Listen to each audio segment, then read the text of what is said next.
The show can't start until we crack open a bottle of Revelton. Whether it's their crisp, clean vodka, the bold spice of their rye whiskey, the rich smoothness of bourbon, or the original honey whiskey that started it all, every pour is a taste of craft and passion straight from the heart of Iowa.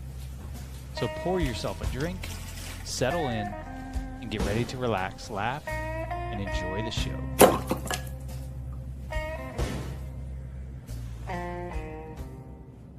Hey, it's Andrew Downs. I'm proud to support Three Beards Media, and I would love to work with you. If you need merchandise for your company, organization, band, softball team, whatever, I can help. From name brand apparel to promotional items, large orders or small, online stores, and more, I can help your brand stand out. AKC Marketing is local, based in Johnston, and we are an employee-owned business, so our costs are low and our turnaround times are fast. But most importantly, we give you personal service to make sure you get exactly what you're looking for. Email me at andrew@akcmarketing.com or find me on social media, and let's make some cool stuff together. Now sit back and enjoy this Three Beards Media podcast.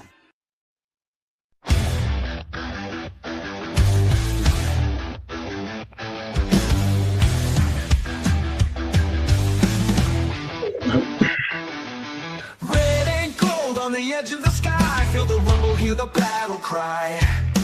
Out in Ames where the storms ignite, we don't back down, we rise and fight.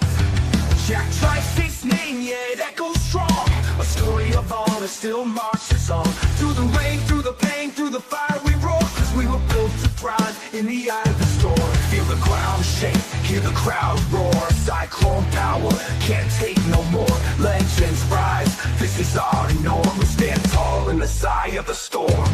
There's a cyclone blowing on the outskirts tonight. Jack Trice shakes when the team takes flight. Hilton's rocking, hear the magic call. We rise together, we'll never fall. Feel the magic, you can't. Back to the side of the storm where we talk all things Cyclones. We are live from the AKC Marketing Studio with Andrew Downs and sponsored by Revelton Distilling Company out of Osceola, Iowa, and Iowa Beef Steakhouse. And of course, styled by JJ Boutique. I'm Dave Larson here with my Storm Team partners and Cyclone greats, the legend Marcus Pfizer and the championship coach, Mr. Vintage, Brent Big Play Curvey. How are we doing tonight, fellas? Doing well. I'm here, man. I'm here. So, Brent, you literally have lost your voice and you're on a podcast where you're sort of forced to talk. So this could be an interesting evening for all of us. I mean, I have to read might have to read some lips tonight, but we'll make it work. Oh, you sound fantastic, though. So this was what league is this that you went? And you said it was the last play of the game. Is that right? Yeah, it was. So Bryce is playing on a 7-on-7 tournament team, and we were in Sioux Center, Iowa. The drive back was miserable, by the way, but man, we went 1-2 and then got to bracket play and won our games, man. The last game, I mean, we were down 30-11 and we had like 16 seconds left, and one of the kids they blitzed us, threw a pass, and dude caught it and went the rest of the way. Wasn't expecting it because it was that play or nothing really. So it just happened, man. Yeah, was obviously yelling, making sure I could be heard. Get down there, run, yeah. You know how it goes. So here we are today. A little sacrifice by the head coach. Congratulations. That's it, man. Thank you. That's something those kids will remember for forever, I'm sure. Oh man, there's so many tournaments. They'll be happy they won one and they're on to the next. It's another one coming next weekend. So but it's one that they want to do though. Marcus, you've been fighting cold and flu in your house. How's everybody doing at the Pfizer household?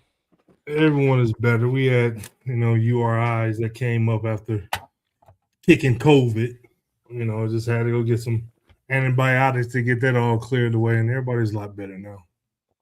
Well, so I'm glad to hear everybody's doing well, and congrats on the football championship there, Brent. So we talked, I think our last show was 2 weeks ago now, and we talked a little bit about the situation that was going on, and it was unfolding, and it's really unfolded a lot since then in the women's gymnastics program. And those Olympic sports, we don't see a lot. They don't see a lot of love, and certainly we focus a lot of our time on basketball and football.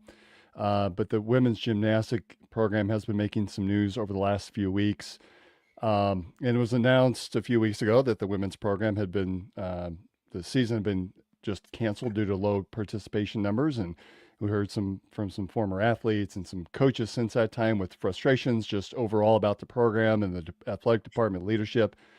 Earlier this week on Tuesday, athletic director Jamie Pollard had announced that the program would be discontinued moving forward.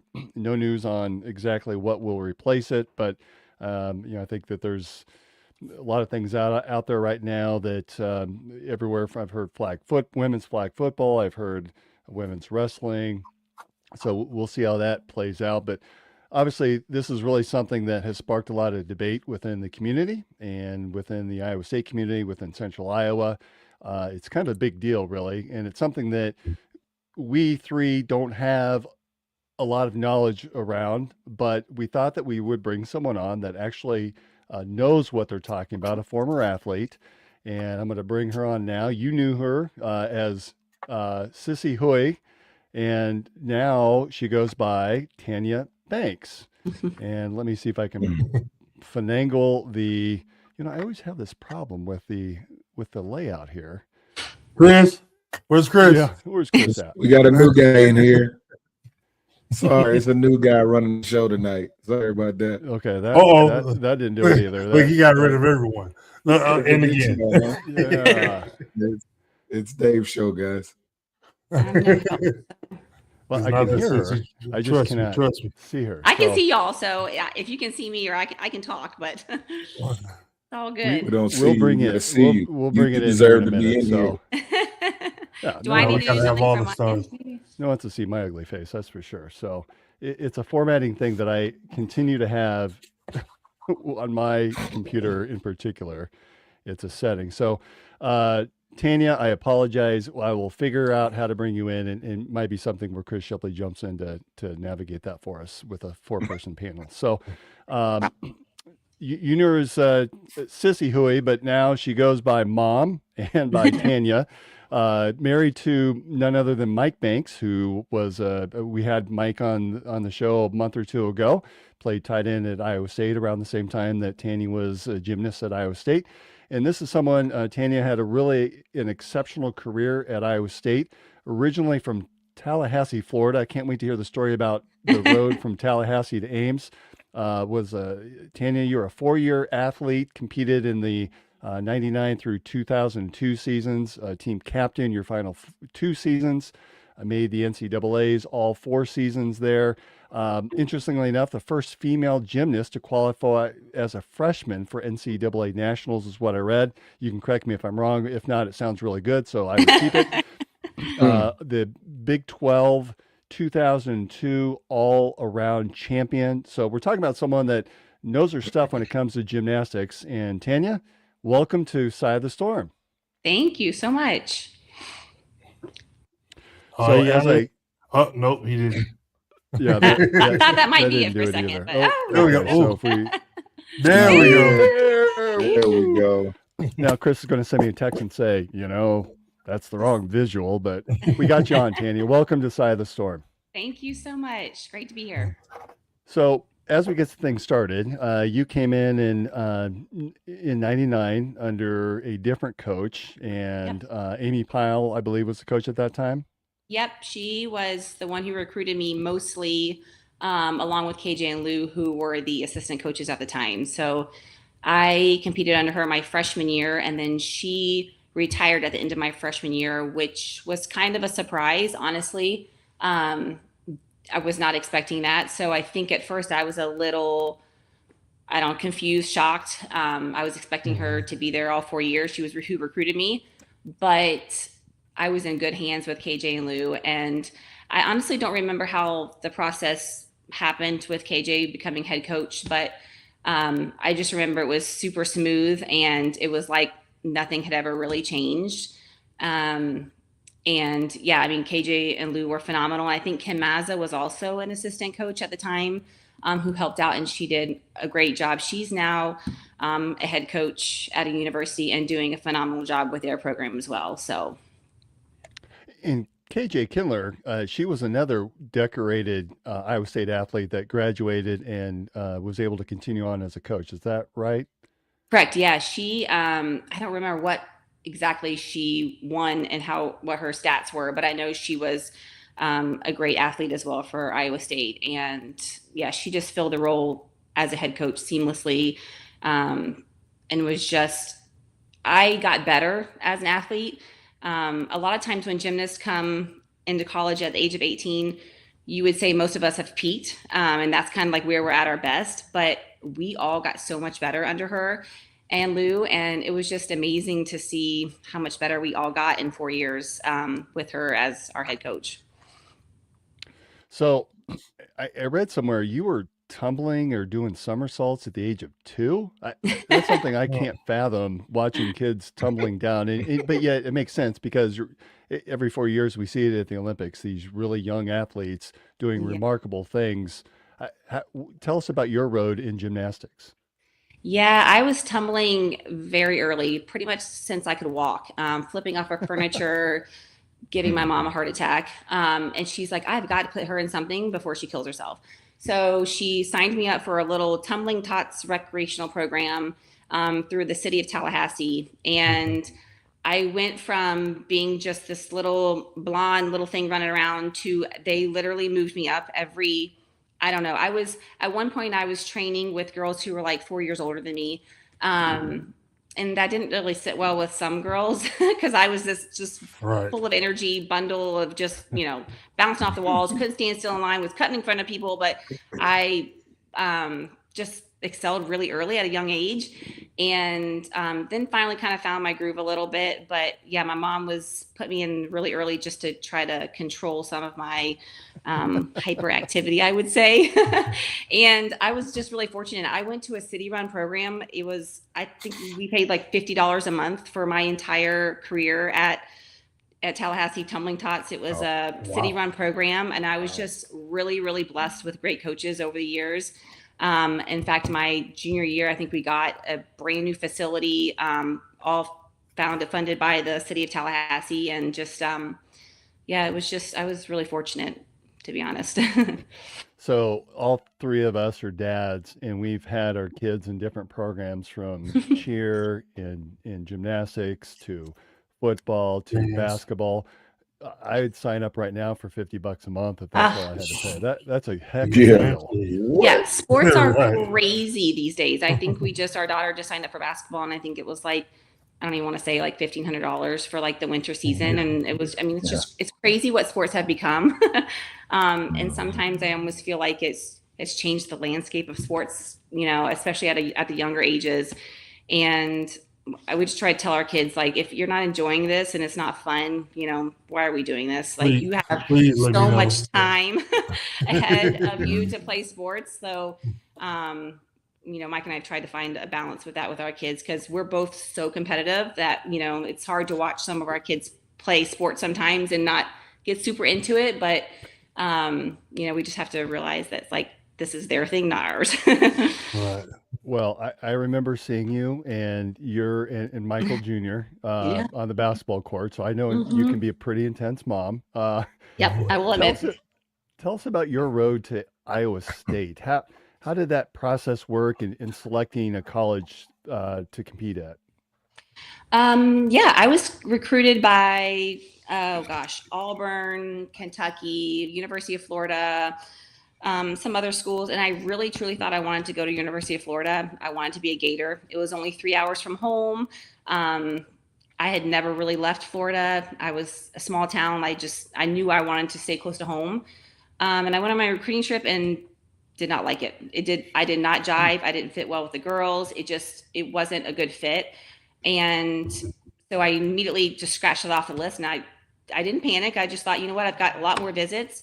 And so just traveled around to my different recruiting trips, came to Little Ames, Iowa, had no idea where that was on the map, and got off the plane and my luggage wasn't there. And KJ walked up to the Delta desk and said, she doesn't have her luggage, got me some per diem and marched me back to the dorms, and Kelly Moore happened to be my recruiting. She just kind of watched over me for the weekend. And I fell in love with her, fell in love with Ames. And I called my mom on my recruiting trip and said, Mom, I want to go to Iowa State. And she was like, what? No, you need to come home. We'll talk about this when we get home. And so I think I was home for like 24 hours and called Amy up and said, I wanted to be a Cyclone. So I just knew the minute that I was in Ames for more than a day that I wanted to be a Cyclone. It felt like home. So Wow, yeah. So it sounds like your mom's reaction was similar to Brent's reaction when Malachi announced he was going to Kansas. Yeah. I mean, you tell them to follow their hearts, but you're like, inside, you're like, damn, you really want to go there? But, yeah, that's hard. You want your kids to be happy, but yeah. So you landed, there was some crossover there with Mr. Pfizer on the basketball court, right? Yeah. I think we have his basketball court and that he played on in our house, actually, right behind me. I think it was the. I'm pretty sure you played on the basketball court that's in our house back behind me. Is it a piece of the court or the whole? The whole. We have a whole half court right behind the half court basketball. Yeah. It went on surplus auction, and my husband bought it with another football player. I don't remember his name. Bogwell, I think his last name. Oh yeah. And he took half of it, and we took half of it, and it sat in storage for like 2 years, and we finally just put in a half court basketball. But I'm pretty sure it was from your era. So. Marcus, you can come back and relive the old days there. I'll come back and sign it. Just give me one. I got one of those big Sharpies that's like they're slanted or whatever. I'll sign it. That'd be pretty cool. I wonder if I can feel some of the vibes when I stand on it. The Hilton Magic. I probably hear you, Stacy, yelling at me or something more than the vibe. That's cool. Well, and you can play ball against it's Avery, right? She's a pretty talented ball player. Avery's a junior, this year, and then Hadley, our youngest, also plays. So I do not attempt to play basketball with them. So it's not good. Well, they would probably just take you down low because I think I read some of you're about 5'2". Yes, yeah. They just blow right by me. So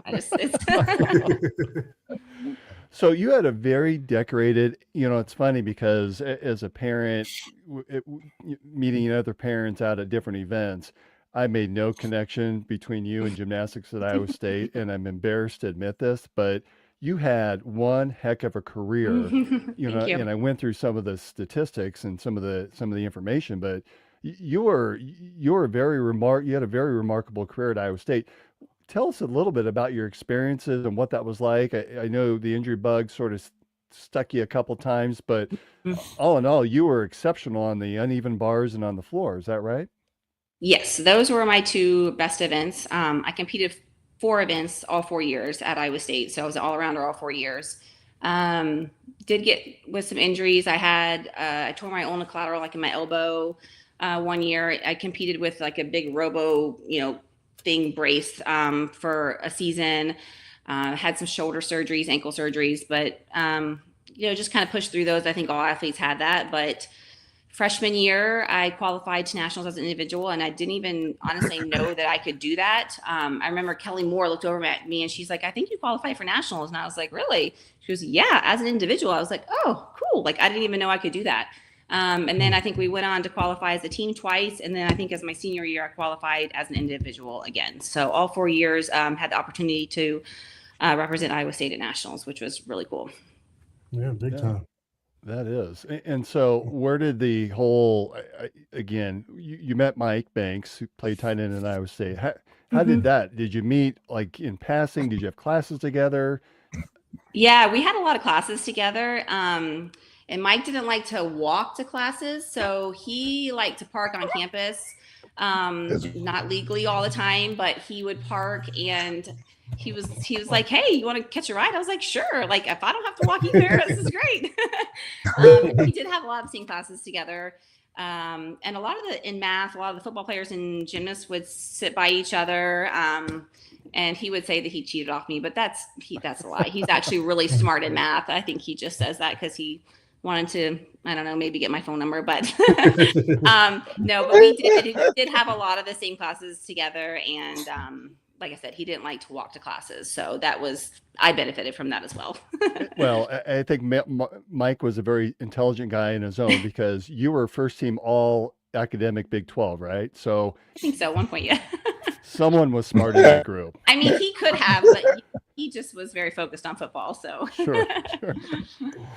All right. So fast forward now, your mom with 3 children, spouse at home, just sort of living the life, and you're still ingrained in the university, and with the letter winners club, is that right? Mm-hmm. Yep. And then I'm also on the Iowa State Hall of Fame selection committee. So like we just selected our Hall of Fame for this coming year, which I didn't have voting rights because this is my first year on there, but I got to sit in and listen to all the other former people on the board vote for who was going to be on the Hall of Fame for this year's class. So, but yeah. Well, if I could put in a plug, there's 2 guys sitting here, and I'm not one of them. That would there be you go.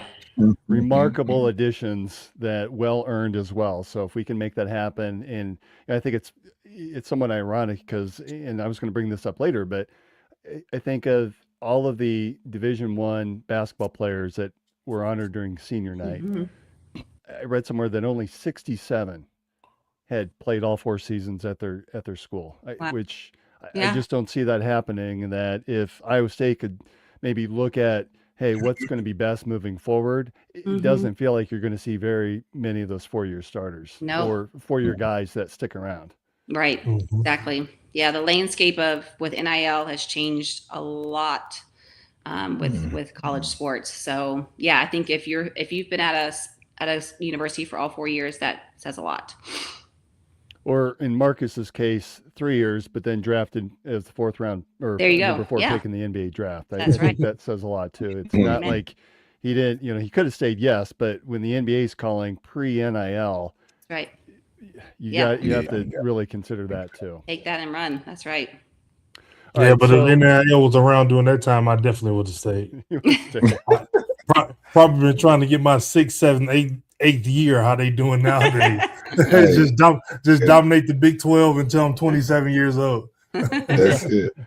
And you'd made more in college than probably in that rookie contract. Maybe not the first year, but Probably right, close. yeah, probably pretty close. So, Tanya, let's talk a little bit about the Pollard video. So on Tuesday, he released it through the athletics website. I think it's still out there. I saw it on Twitter earlier today, and where he announced that the university would be discontinuing the women's gymnastics program. Yeah. What are your thoughts on hearing that news officially? And I think that there was probably some rumbling about it that you may have been aware of long before it was made to the public.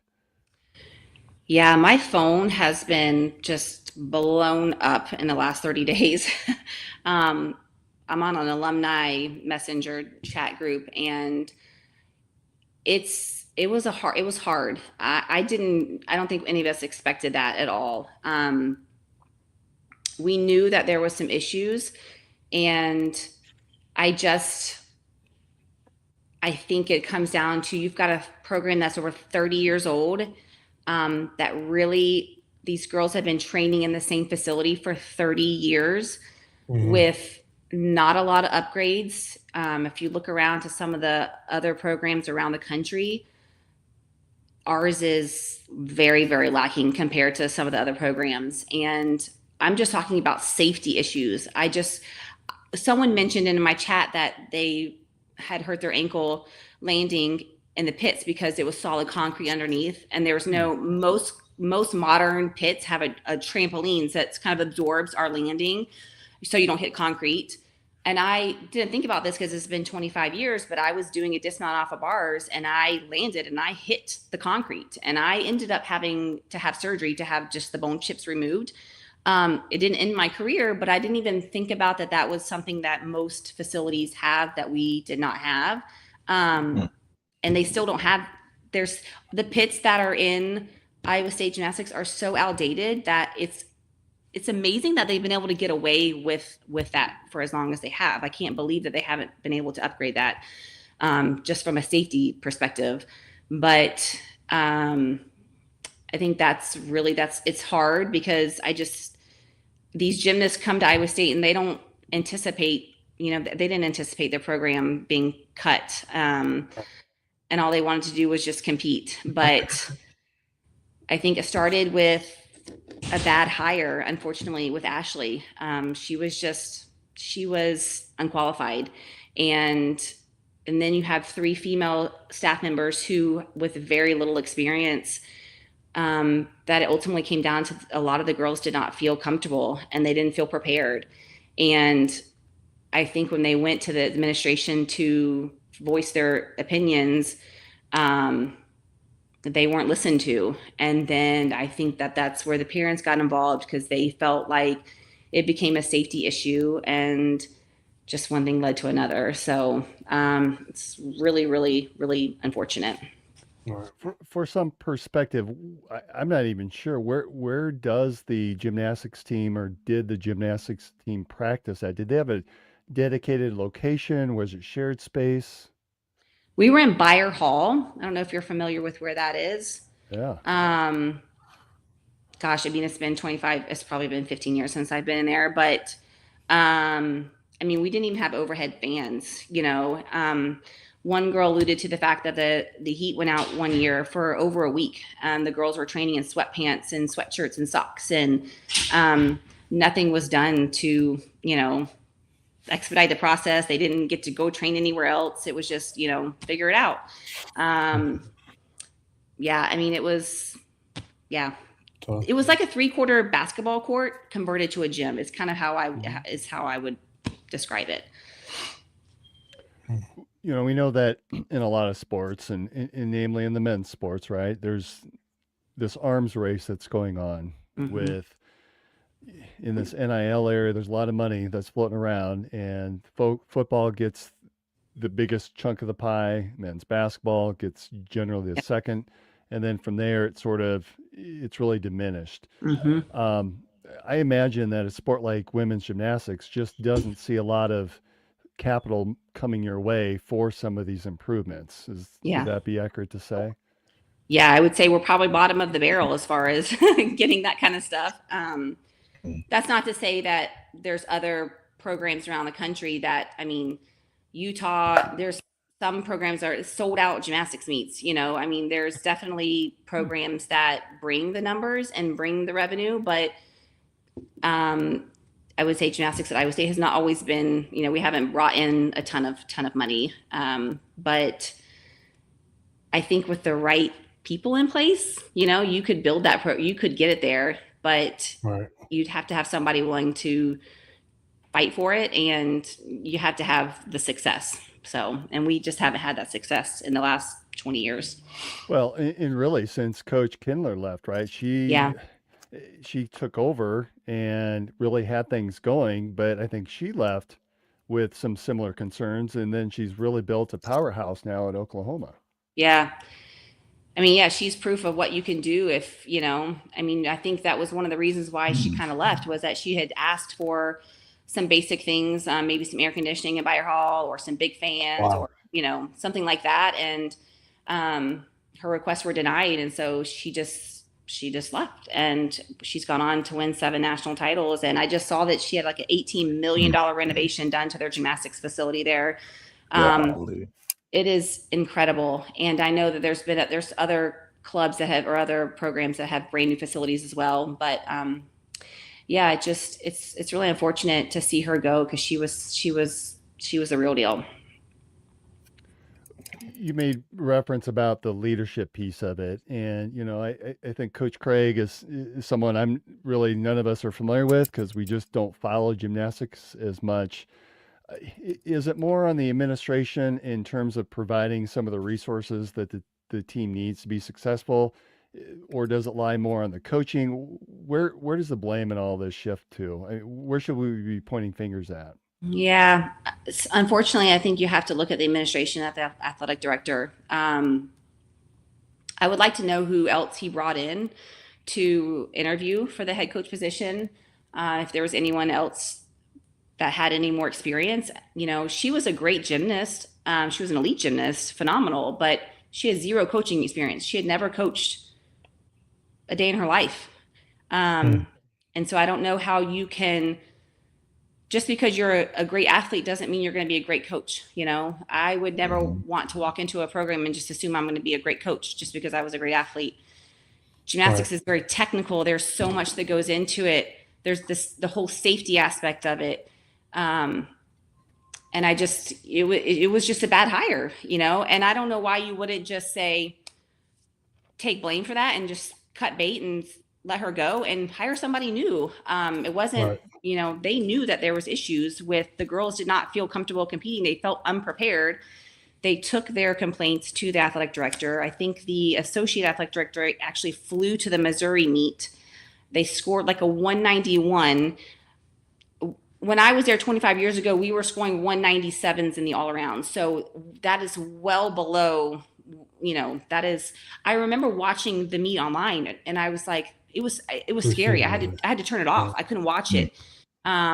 It was very apparent that the girls were unprepared. And then, I think she must have hired the assistant coaches, but again, this one had no experience, a little bit of a coaching experience. One of them had more than the other two, but who was spotting these girls? They need someone who's strong enough to be able to safely spot these athletes on a lot of their stuff. And they just didn't have that. So I think the girls didn't feel comfortable competing, which was part of the problem. And then I think they took that to the staff, and I just don't think that they were listened to, unfortunately. Although it sounds like you fix the coaching situation, you still have the issue with having the resources, right? You talked about workouts in a gym without air conditioning. That had to have been miserable. Yeah. I wouldn't, I would say the air conditioning wasn't the biggest issue, but I would say mostly the pits, having solid concrete underneath you and worrying you're going to land on that versus, a trampoline, something to absorb your landing. But yeah, if a program is growing and getting better year and year and year, I think you warrant that someone to be able to spend money on the program. But if you are just 17 years of just mediocre, I can see why that you wouldn't want to invest in the program. But again, even with the hire before Ashley, 17 years of no success is too long. You have to make a change. So it's my 2 cents. But is there a standard that the NCAA requires of programs to have in place? You talk about the pits and the dangers of having concrete there versus something with a little bit more spring that if you land in, you're going to spring back up rather than concrete, right? Where you're going to break ankles and things. Is there a standardization that the NCAA requires? Is that an issue at Iowa State? I'm honestly I'm not sure on that. And I would be curious to know if there are certain standards. I would like to know if the NCAA requires that, but I'm not aware of anything, any sort of standards. So obviously I can imagine how the entire team, and we've seen, right, on social media and TikTok and Facebook and Twitter, there's been a lot of feedback that the athletics department has received. Now, what do we do moving forward? I guess when I initially read into it, there was an announcement about canceling the program that maybe alluded towards mental health, but it feels like it's more on the physical side of things and safety side of things. How do other programs prevent this from occurring when, again, it's probably not a sport that sees a lot of traction financially because of the NIL dollars and just the new reality of college athletics? How does the NCAA or how do colleges correct the issue? Yeah, I don't know. I think, if you've got your administration, and I think if they're supportive, and then you've got your head coaches and their staff and the girls feel supported, I think everyone has to kind of work together. And I felt like from what I'm reading that there was just a lot of disconnect between the athletes, the coaches, and then the administration. When I was at Iowa State, Gene Smith, who was my AD, he knew us all by our first names. I could have probably called him up today and he would still know who I was. Right. I don't remember Pollard, the girls that I've talked to said, we don't remember Pollard ever being at a gymnastics meet. I just think the support has to come from the top, and that is felt. The coaches feel it, the athletes feel it. It's a it's a culture, everyone comes together, and you work together. And I think that's how you build a program. I think about too, just like some of the other athletes, some of the other coaches that we lost, Matt Hoiberg, how do we keep letting these great coaches go? It just, sometimes I feel like from the top down, we have to take a look in the mirror and be like, are we doing, the right thing? And I don't know if that's been the case lately at the top. Do you feel like the issue with the women's gymnastics team, is it more about financials, or is it, and this is a tough one for me to ask, is it more due to gender? Like, we're going to contribute towards men's programs more, but less so for women's programs? Yeah, I think, a little bit of both. I think obviously your money sports, your football, your basketball, those are going to be the sports that, bring in the most revenue, bring in the most people. But I know there's some gymnastics programs that are bringing in a lot of money.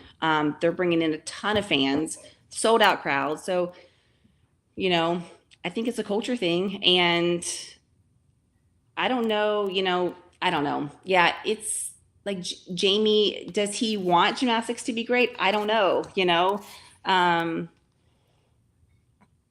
know football's, it makes me wonder if you've let a program just kind of fizzle out for 20 years, it makes me think that you just don't really care, but had KJ been able to stay, I can guarantee you that the results would be a lot different. I just know for a fact. So astonishingly, now there's only going to be 6 Big 12 schools with a women's gymnastics program. And one of those, I don't know that we can necessarily call it a Big 12. It's Denver. So somehow, you see this from time to time, that schools who are already affiliated with a conference, that conference doesn't really have the structure in place for a sports or athletic program such as gymnastics. So Denver is now part of the Big 12, or has been a part of the Big 12. It just feels like some of these programs are going to start going away, and a lot of these dollars are going to be really focused on the big sports, and everybody else suck it up, or we're just going to throw away the program. It almost feels that way. Does it to you?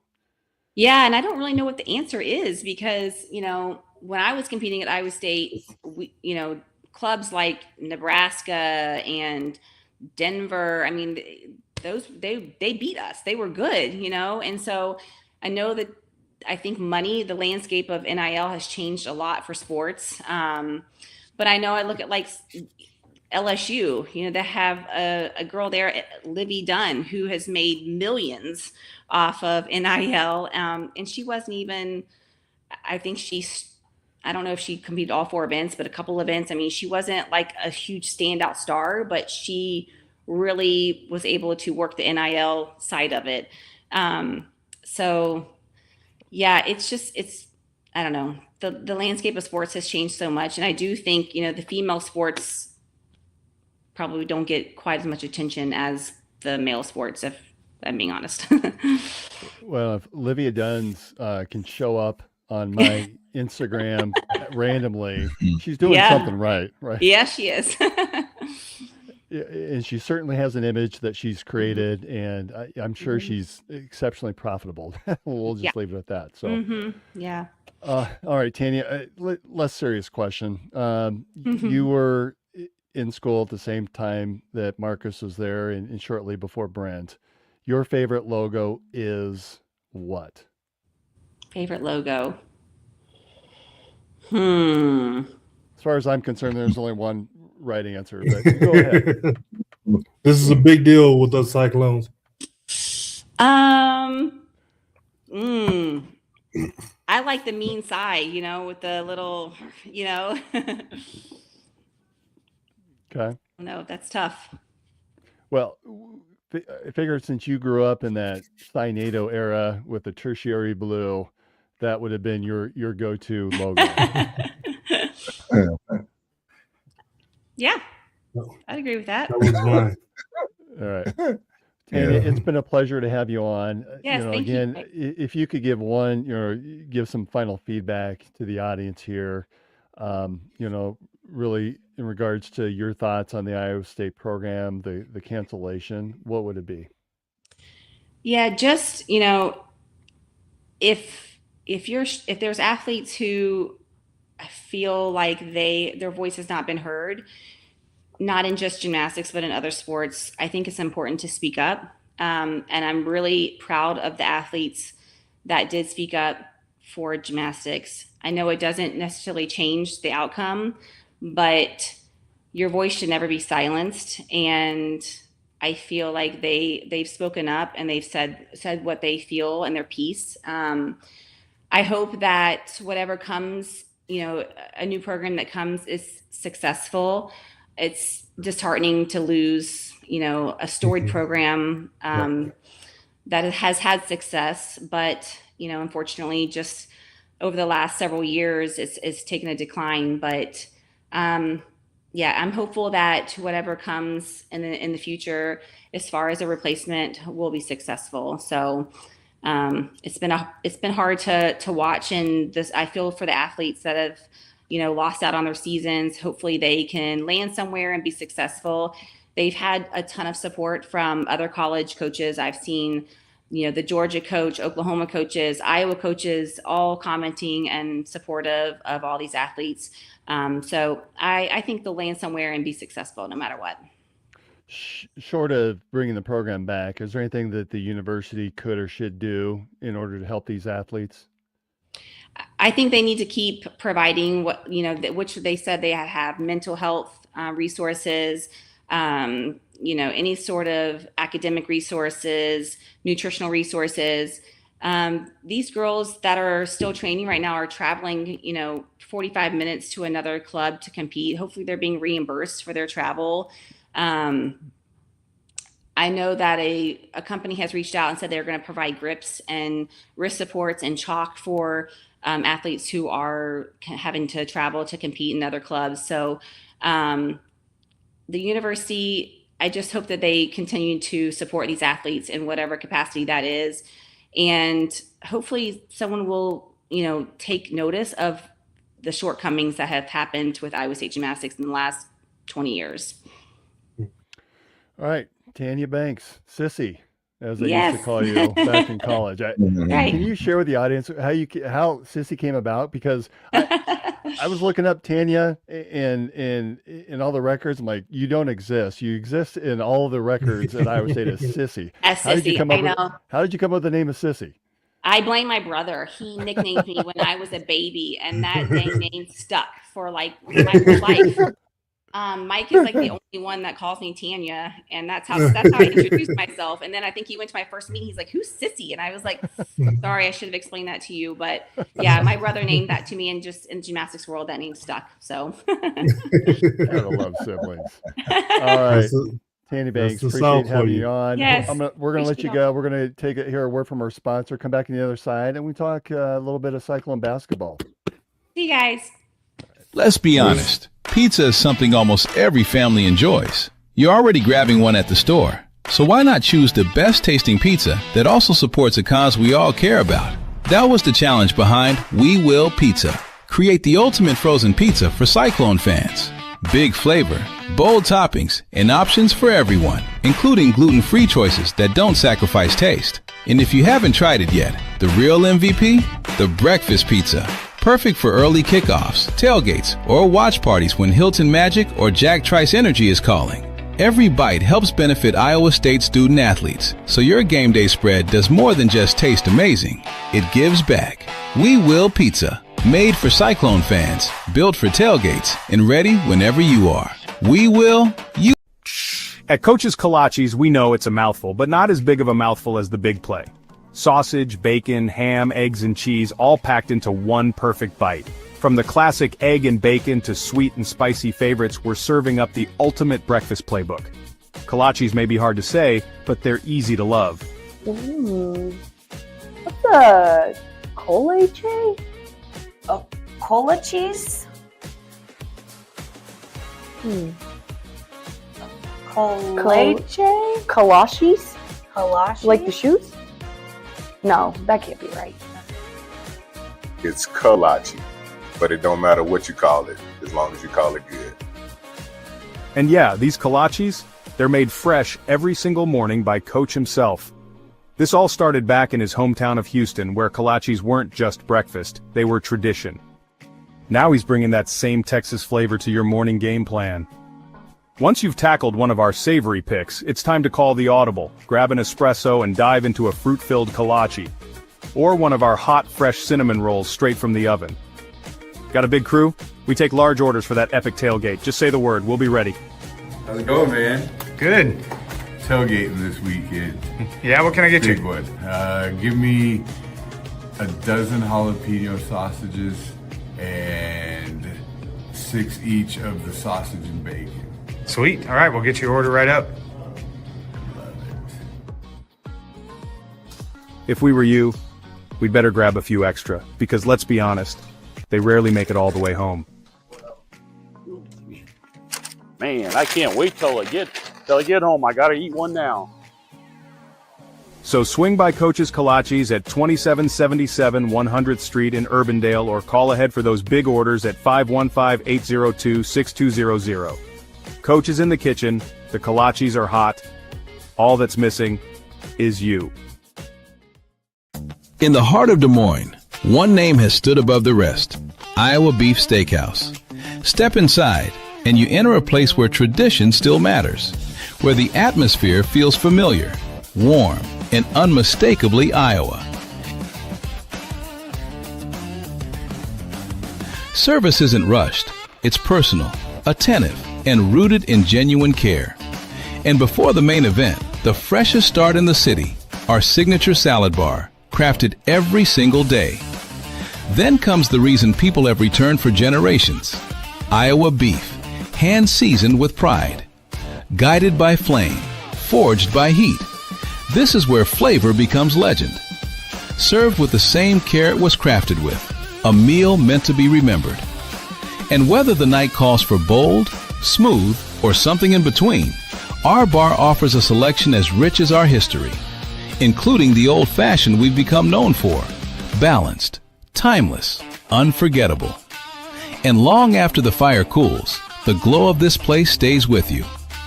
Iowa Beef Steakhouse, 1201 East Euclid Avenue, Des Moines, Iowa, where Iowa comes for steak, done right. Gentlemen, let's be honest. Finding the perfect gift for your wife or girlfriend isn't always easy. You want something thoughtful, stylish, and unique, and that's exactly what you'll find at Styled by JJ Boutique. Julia Bradshaw and her team strive to be your go-to boutique for casual, boho, and chic clothing and accessories, helping women elevate their style one piece at a time. Located right here in Johnston, Iowa, Styled by JJ brings trendy, high-quality fashion that boosts confidence without breaking the bank. So, if you're looking for a gift that says, "I get you," instead of "I tried," head to Styled by JJ Boutique, because nothing makes her smile like feeling beautiful. Styled by JJ Boutique, where style meets confidence.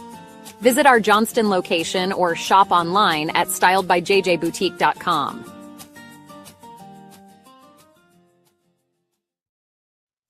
All right, we are back, and I finally got the 3-person shot set up. Unfortunately, I have no idea where the Revelton commercial is, fellas. I apologize to the Rob and Chrissy Taylor.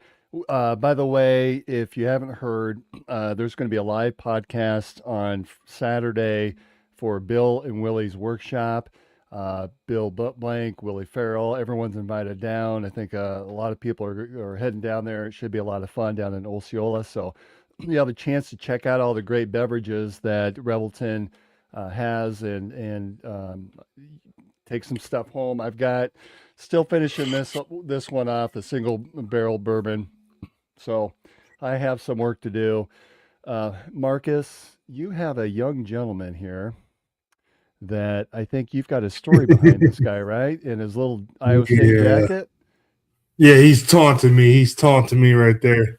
Wait, you're letting a 5-year-old taunt you? What's going on with that? He said I need to get my Iowa State gear up. This is my friend Erica Thielen and her husband Dom's son Ellis. So, we always communicate, throughout the week about the sports and everything like that. And whenever there's game days, and she liked to tease me of my old gear that I got for the football team. But I mean, he looks really, really sharp. But like I told him, he does look it take about 12 to 15 of yours to make one of mine. So. Yeah, that might fit your foot. It's a little bit different, but that's pretty. I'd love to have that in adult size for sure. I'd like to see him wearing one of your jerseys. Cool dude. He has basketball hoop and everything. His mom and dad expecting a new baby here shortly. Going to be having another baby girl, so very excited about that as well. That's awesome. Hey, before we get to men's basketball, I want to talk a little women's basketball. I'm a big fan of the women. It's just I don't know what to say. They bowed out early in the Big 12 Women's Conference basketball tournament. Frustrating loss to a Arizona State team that we had beaten just 2 weeks before by 30 points, 26 points in Ames.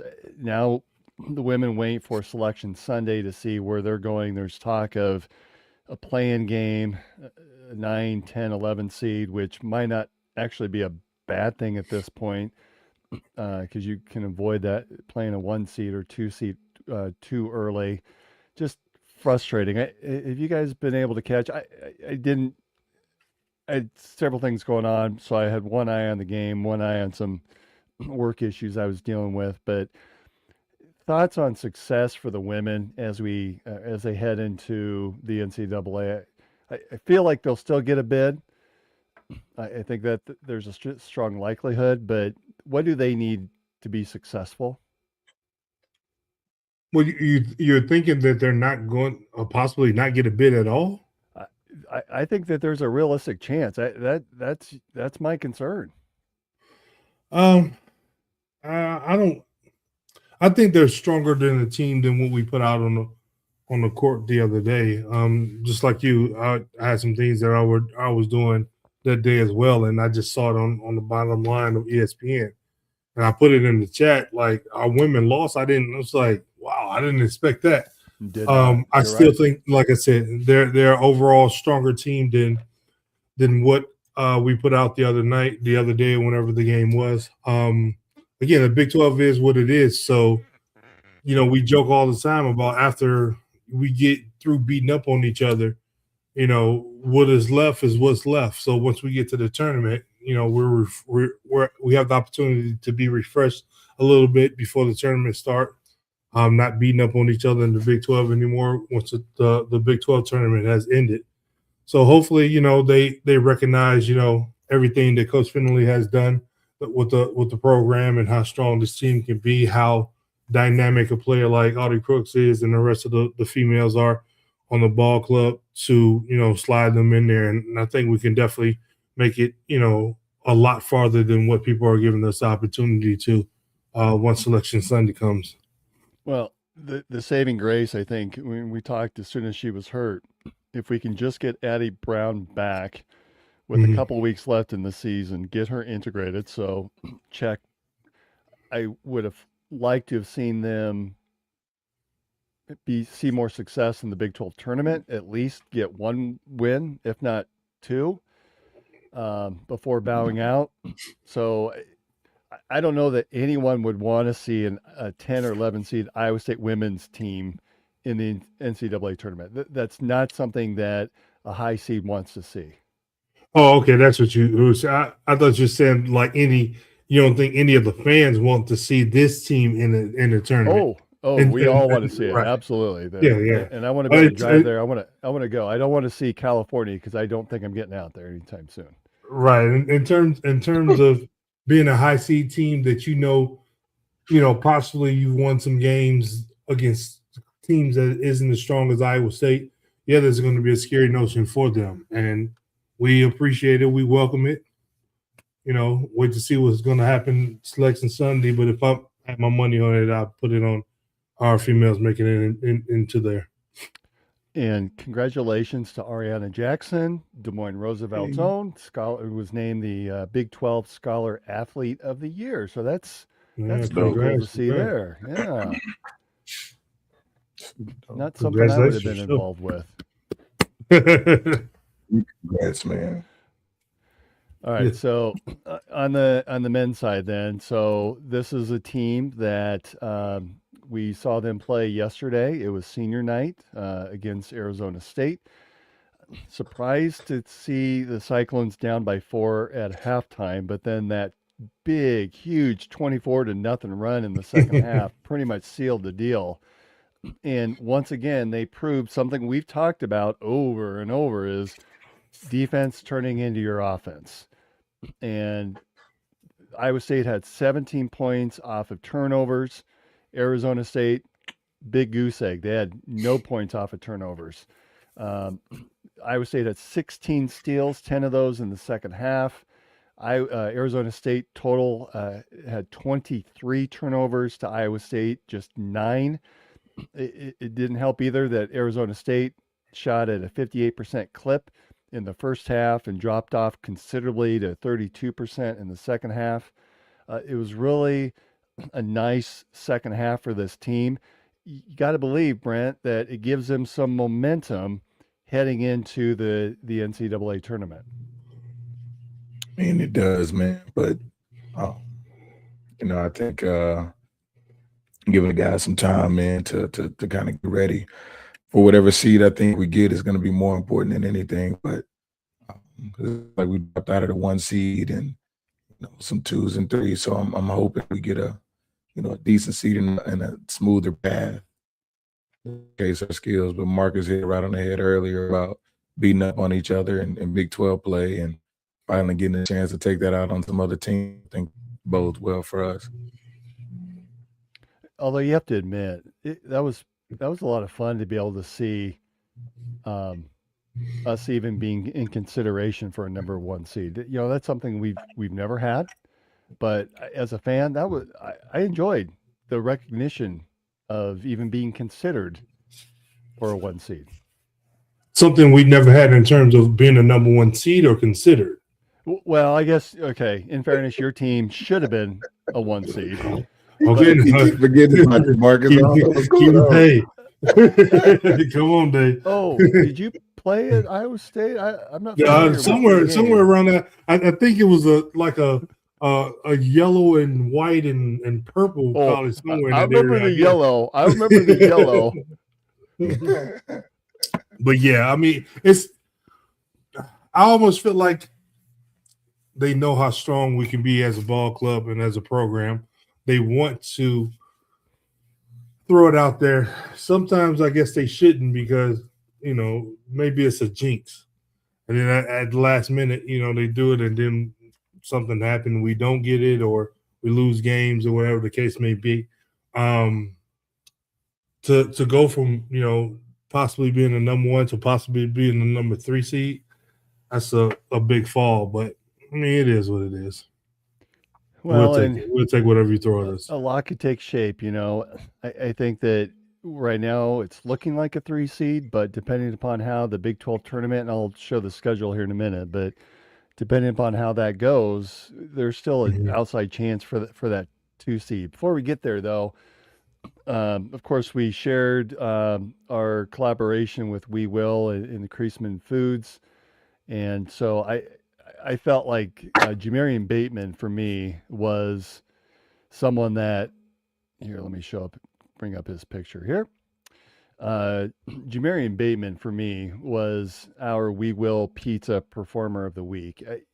Scored 13 points yesterday. Started to knock down some shots on Monday against Arizona. He had 14 points. His game, I love the athleticism. I love just what he brings to this team right now. We're bringing a scorer off the bench. Marcus, you've made the analogy with Michael Nurse. He's a guy that will shoot and light it up. He's long, he's athletic, he plays good defense. He is really coming on at a time where we need him.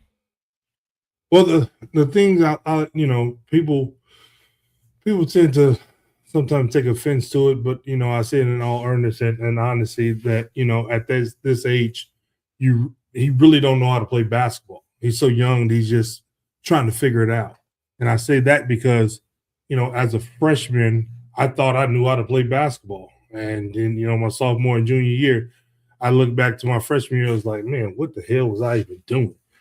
So once you figure that out and you understand what it takes to be a D1 athlete to play through the Big 12, I'm sure next year he'll be like, man, my game is so much better because you have so much more confidence after going up against, especially in this era, grown men that are older than you that you've had to face just by the dynamics of what's in collegiate sports right now. But once he, after this season goes through the summer, he's going to really feel good about, where his shot is, where his game is, the things that he can and cannot do.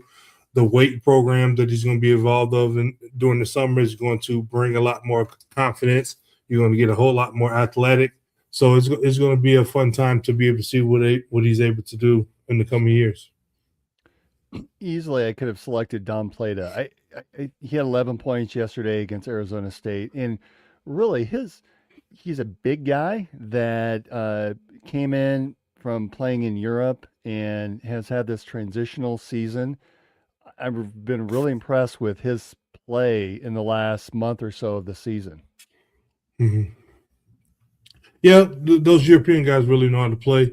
We're playing over in Europe. It's a little bit faster of a pace of a game, and you play for so long that you get that they practice way more than we do in the United States.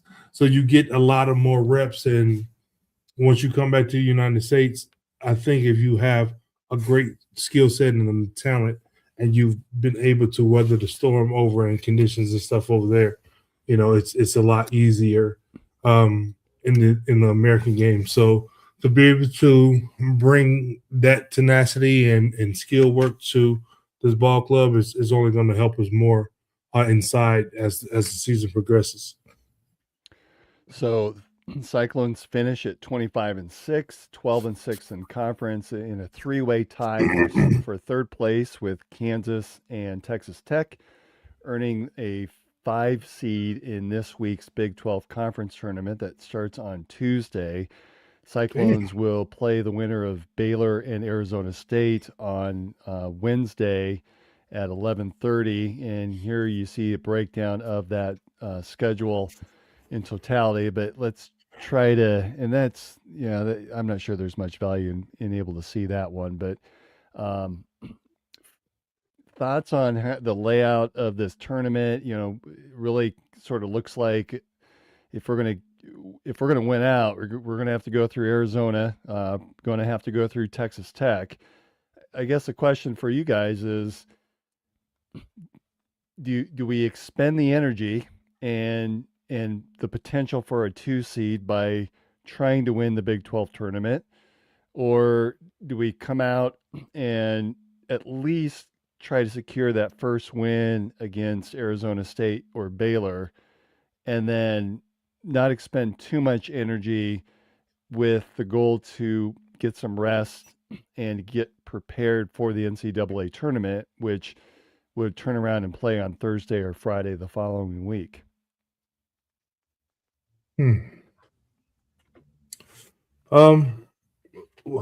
me, in my unbiased review of your unbiased of the Big 12, no, seriously, biased. The only two teams in this conference that I think is a direct competition with us, it would be University of Houston and Arizona. I'm talking about when we're playing our game, everything is the way it is supposed to be. I'm not afraid of Texas Tech. I mean, I know, the game that we had against them the other day is what it is. I'm not afraid of Houston. We've beaten them. Not afraid of Arizona. Playing them down in Arizona was, a game that you should expect one of the top teams in the nation, top 5 team in the nation is going to put onto the floor. But all in all out, we've seen teams is not as good as this team go down to the Big 12 tournament and win it all. And I can see this team doing the exact same thing. And not to be biased or anything like that. Of course, I want them to win it all. But there's the only 2 teams that I will really, really put in the unbiased state of competing against us is Arizona and Houston. Well, and so we would have to beat, obviously, the winner of the Arizona State and Baylor game that play on Tuesday, beat them on Wednesday to have a chance to play a 4-seed Tech on Thursday, and then we would play the number 1 seed Arizona Wildcats on Friday. So we would miss Houston, and for that matter, we would miss Kansas, unless we got to a championship game against one of those 2 teams. Any preferences between Baylor and Arizona State? Obviously, we just saw Arizona State, so we know a lot about them. Baylor has always been a team that scares me. I think Scott Drew is a very good coach. They have that funky 2-3 zone. They've long and athletic. They've had an up and down season, but you can't argue they do have the talent that's there. Yeah, Baylor is always scary. Like you said, with the athleticism, that would be the team that I think I would want to avoid. I think the way we just played against Arizona State, going on that 24-0 run, I mean, that thing got so boring so quick. It was like, man, we just shut this out completely. I just remember – I remember Bobby, Coach Hurley going into the locker room, just, turning around talking shit to the crowd. And I was like, man, we're going to come out the second half. And I didn't think it was going to be that much of a bull run, but, it was, and it was quick. So I think I'd rather see them, than it's been a little while since we've seen Baylor. Getting down to the Big 12 tournament, teams get hungry, get on the roll. It's an opportunity to progress up or, possibly get into the tournament for some teams that's probably not going to make it. So that's always a scary notion, but I think I would rather see Arizona State. Well, and I'm just looking at the opportunity. I'll usually try to make a game time decision to go down and watch the Cyclones play. And typically when Kansas loses, that opens up a lot of tickets because it really – T-Mobile Center becomes Hilton South, especially when Kansas isn't there. And I would love nothing more than to go down on Thursday to watch that Texas Tech game. And I just don't know. I'll be curious to see what the fan situation looks like in a potential matchup between Iowa State and Arizona State Friday night in Kansas City and what that might look like. Because if Iowa State fans travel, and we know that they do, especially to Kansas City, that could be one heck of a game Friday night if Iowa State is able to move beyond Texas Tech. Yeah, I think we should be able to. Again, I'm really not afraid of Texas Tech at all. They played a phenomenal game against us. They didn't play a great game the other night against BYU on a neutral floor. Named Hilton South. I think we're going to have the advantage if we're able to match up against them. So I'm looking for things being how it has been in the history. Winning a couple of games and getting to the championship. So do you take the rest, or do you go all out and try to win this thing? We're healthy. I go all out and try to win it. In the past years, we've had some guys that have been banged up or whatever that, it made you question about, okay, what to do. Didn't put the best product out there and didn't win it. But I think I really disappointed about some losses in the Big 12 this year. Few of those losses I don't feel like we should have had. Of course, against Texas Tech, against BYU, to name a few.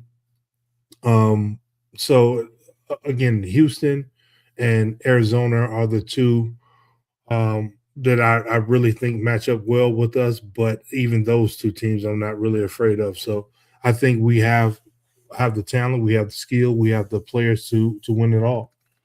We've been in the Big 12 tournament before that was a long shot, and I don't think we're a long shot at this point. I think we just have to get back to what we were at the beginning of the season. Play through the pace. And at any rate, I don't know if we have some guys that are banged up or, going through, some of the younger guys hitting the wall at this point, because like we said, the Big 12 is tough. But I really think, we can go in and win this championship and shock some people. I mean, University of Texas did it to South Carolina win today. So you never know what can happen. Hey, Brent, and I know your voice is struggling tonight from yelling in your championship game yesterday, but is there a team here that, in Marcus has said, really it comes down to Arizona, Iowa State, and Houston? Of those three teams, or maybe there's a different team that you think is going to win. If you were to pick those three teams, which do you think comes out as Big 12 Conference Tournament champions? I mean, I think us, if we turned in Hilton South like years past, getting out, I mean, that, in my eyes puts us in the ship between us and Houston. I mean, I think we found to win it, creates momentum heading into the tourney. But I'm always going to choose us, good guys. That's right. Is there between the two of you, is there a team that maybe could come out of nowhere that you can envision who's not one of those three teams perhaps winning it? Put that the bracket up there again, if you could. I figured you're gonna say that. So, all right, Marcus, you testing them now? Oh, he got it. I know. I know. Now I won't be able to get the 3-shot again, but there you go. Here are two teams that I think have the potential: BYU, yep, sir, and UCF. Demanza is just this incredible talent that they've had to adjust without Richie Saunders. They've struggled a little bit since they've played us, but they have a lot of talent that I just think that they can put it together. And there's an opportunity for them if you're looking at a sleeper team. I think it's BYU, and I'm going to throw out UCF. That's a team that I think we forget about that has had a pretty successful Big 12 season for them, and I think they've got some talent down there that could surprise depending upon how teams play. Sometimes teams get into tournaments like this and they play exceptionally well, and they shouldn't be. And other years that they come in and they just lay a stink egg, and you think, what happened to them? Whether it's a Houston or a Iowa State or a Arizona, some of those teams fall, and then all of a sudden it just opens up doors for other teams that have been there all season long. And here, Mr. Shipley has said his pick is TCU. Who is that guy? Where did TCU come from? I think BYU. I mean, if I'm going to name one team, you pick two, but I think again BYU wouldn't be a number 10 seed if Saunders wouldn't have injured himself. AJ DeBonza is the number one overall pick in the NBA draft. I don't care what anyone says. I understand Darren Peterson is a phenomenal talent. I understand Carlos Boozer's son, Caden Boozer, or is it Cameron? Caden. Which one is Cameron? It's Cameron. Cameron Boozer. Duke. The kid. Yeah, Duke kid. The kid from Arizona, Arkansas. He's starting he's starting to slide up in there as one of the top picks. But I think this kid is just overall, again, freshmen don't really know how to play basketball, just talented and skilled. His size, I think they're lying about his height. I can see he's every bit of 6'10", they're saying he's 6'8", and we said in the beginning of the year he was standing next to the Jay Billis, who's 6'8", and he was towering over Jay Billis when they did that 94 walk thing, whatever.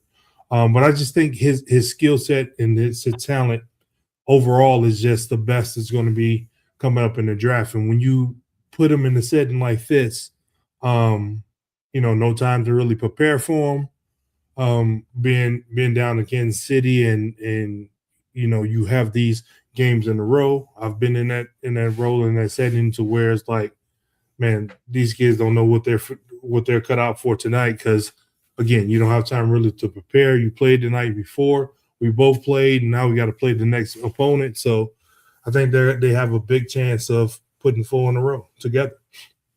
And him just having a Kevin Durant, Andre Emmett, for the rest in peace to Dre Emmett type of tournament, and just blowing the socks off and scoring a lot of points. Are you at a show or something where you're in the green room waiting to go on, like the Tonight Show or something? What no, this is I'm getting my whole what you call this content creator green room ambiance together. That's and what all that is. Okay. Yeah, just slowly putting it together, The wife had me out doing some stuff, a whole lot of stuff today, and before you know it, the spring forward, your body still feels like it's an hour behind. So I looked at my watch like, it's a winding ride. So I was a little bit of a difference of the time than what it really was. So I had to, come in together real quick. A lot of times I'll be in my kitchen just sitting and being able to watch the TV, but now I'm in my, garage where I'm putting everything together. So, So that's little becoming your podcast studio now, your green room. A little bit of all of that, putting it together slowly. Watch out for the things to come. Ooh, that's a tease. Oh, we got some things brewing. I'm gonna be tapping Chip again real shortly to get some things moving. All right. Hey, Brent, before we let you go, how's the sign? I have not been on social media much, other than I'll flip on for like 30 seconds quick and flip off. Can we help fund still the coach's Kalachi sign? Yeah, it's still there. It's still available.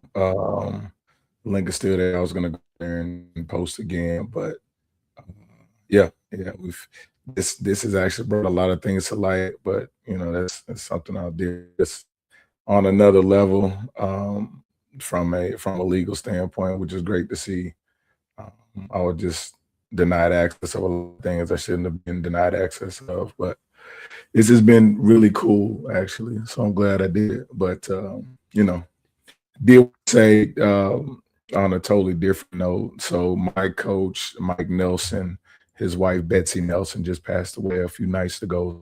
Wanted to send their family a big condolences. She was a major part of obviously the D-line room, because we were other guys, but she was a big part in making sure families got to see anything about their kids. I got a ton of things that went home to my mom, obviously being in Iowa and them down in Texas. So beautiful soul, man. They were good people. Lost another big part of the Cyclone family. Well said. Sorry to hear that for your loss. Yeah, condolences to the family. Yeah, for the entire Cyclone Nation and all the players that the family interacted with. That's tough to have to deal with, certainly. All right. Anything else we want to highlight before we close out the show? Really looking forward to this week in the Big 12 Conference basketball tournament. And then obviously next Sunday will be interesting. I have heard, and I'm not sure how this is going to work, but we may have a call-in section where fans and viewers could call in and ask questions out of you two during next week's game. But Brent, you're not here next week, right? Because it's your big day, right? Yeah, I was told to make sure I was free. So so I was told to make sure I'm free on the day of my birth. So I was letting you guys know I will be unavailable All right. So next week, Now, what I'm doing, I don't know. But So next week we will talk through. We'll sort of rehash the Big 12 Conference tournament. We'll do some prep work for the NCAA tournament, and the seedings will be out. So we'll have a lot to talk about next week. I am positive. Thanks everyone for joining us. Really want to say thank you to all of our sponsors, Revelton Distilling Company, which Chris, please let's make sure that we get their commercial back so we can populate it up. But again, they have a big show on Saturday night for Bill and Willie's workshop. So hope to see everyone down there for that at Revelton Distilling. Again, thank you to Iowa Beef Steakhouse, our studio sponsor Andrew Downs, and AKC Marketing, of course. Style by JJ Boutique up there in Johnston. And let's not forget We Will Pizza and the Creasman Foods. Thank you everyone for joining us. We'll see you next time. Go Cyclones. Go Cyclone.